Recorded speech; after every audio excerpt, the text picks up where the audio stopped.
আমাকে অবশ্যই যেটা করতে হবে সেটা রাইস ওয়াটারের রেঞ্জটা কিন্তু আপনাকে পুরোপুরি ইউজ করতে হবে, কারণ ড্যামেজ হেয়ারকে রিপেয়ার করার জন্যই কিন্তু রাইস ওয়াটার রেঞ্জটা, কারণ একটা B3 রয়েছে, নিয়াসিনামাইড রয়েছে, যেটা আমাদের চট করে ড্যামেজটাকে কিন্তু ঠিক করতে সাহায্য করে।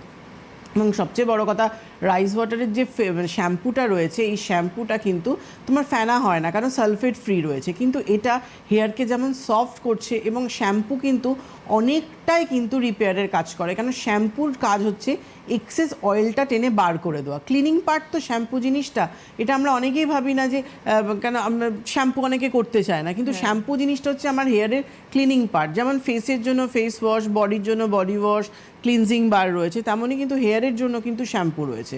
তো রাইস ওয়াটারের যে শ্যাম্পুটা রয়েছে এটা কিন্তু আমার পুরোপুরি মানে ময়লাটাকে ক্লিন করছে, তার সাথে ড্যামেজটাকে কিন্তু অনেকটাই কন্ট্রোল করছে। দেখুন, একটা শ্যাম্পুর কাজ কিন্তু পুরোপুরি ড্যামেজটাকে কিন্তু কিওর করা না। শ্যাম্পুর কাজ হচ্ছে প্রথম যে প্রত্যেক জিনিসের একটা বৈশিষ্ট্য থাকে, তো শ্যাম্পুর কাজ হচ্ছে ফার্স্ট কাজ হচ্ছে তার ক্লিন করা।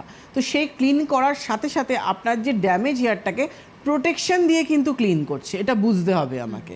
কারণ আমি যখনই হেয়ারটা ক্লিন করছি, করার সাথে সাথে আমার হেয়ারটা আরও বেশি রাফ রুক্ষ হয়ে গেল না, সে ময়েশ্চারটা কিন্তু লক করে দিচ্ছে এবং যেখানে আমার ড্যামেজটা ছিল সেটাকে একটু হলেও কিন্তু আমাকে প্রোটেকশানটা দিচ্ছে।